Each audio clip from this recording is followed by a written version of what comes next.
રામ રામ ભાઈઓ. તો ભાઈઓ આજે હું તમને દેખાડો આપણી દુકાનની લોકેશન. તો આ આવી ગયું ભીડનાથ કચોરી સેન્ટર, જે તમે 4-5 ને 5-5 કચોરી ખાઈ છો કે એ વાળું.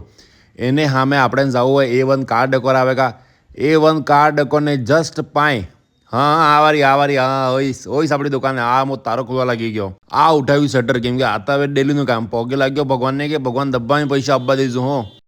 પછી મેં આવીને દીખ્યું યાર આજે સોરો કામ કરી ગયા ને ભાઈ, કસમ થઈ ગયો ગજબ બેકાર કામ કરી ગયા. મેં ફોન કર્યો ને પછી પેલા તો આબ્બા તૈયાર ને પાછા.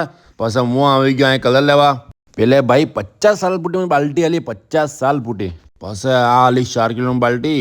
હું આવી ગયો દુકાને. પછી આ કલર મેં મિક્સ કર્યો. પછી મેં દેખ્યું બાંડને મારા ભાઈ શું કર્યો, ઓ આ ભાઈ તો ખેલવા લાગી ગયો. એટલા મેં પછી મેં બી થોડાક હાથ આકા કરી નાખ્યા.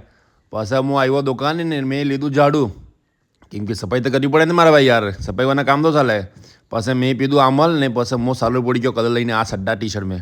પણ જે બી આમાં કોબરાને નાનાથી નાના સોને બી કલર કરતા હતા આવડે, કેમ કે એને ઘરવાળાને શીખવાડી દે નાના તકીસ ને. મારો નાનો ભાઈ યાર હોતો કે હું બી કલર કરું, તો પછી મેં બી હાવડી દીધો એને બ્રશ, લે ભાઈ તું બી કટિંગ કર બસ. ને આ હવે મારે છત બાકી રહી ગઈ હતી, એ મેં છત કરવા બદલે પહેલે પીધું ખાડીઓ પીવા ફૂટે છે મજા આવવાની, ખાલી વાગડિયાને જ ખબર હે કે ને, વાગડિયાને એને ફૂટે. અમારા અંકલ જે આવી ગયા, અંકલ જે વાત કરી. પછી આ હું થોડોક બાકી હતું ફેરી કામ કર્યું હોય દાડિયા લઈને. પછી આ ઘસવા લાગી ગયો ને સે પત્રમ, ઓ ભાઈ આ તો સોલાઈ ગયો. પણ જે બી આ મહેનત તો કરવી પડે. પછી મોં ધોવા લાગી ગયો, સોકા સમકાવવા પડે ને. મારો ભાઈ બી ધોવા લાગ્યો, કેમ કે આ લાડી આપવાની અને હું બી ભણવાનો ને. અરે યાર વાઇપરથી પાણી કેસવા લાગી ગયા ને એને પૂટે મારા ભાઈ કરી નાખ્યું પોતો. પછી હું કરવા લાગ્યો બાંડને સોકા સાહેબ. ફાઇનલી એટલું કામ આપણે થઈ ગયું અબ્બર. હવે ખંગા આપણે વડાપાવ હો. હા વડાપાવની પાર્ટી ચાલી રહી સબ ભાઈ આ દુકાન ભાઈ તો વડાપાવ મળતા ખુશ થઈ ગયા.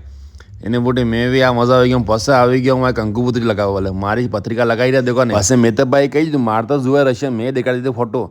પછી એણે ભાઈ મને દેખાડે થોડોક સેમ્પલ, અને મેં જે પસંદ આવે લઈ લો.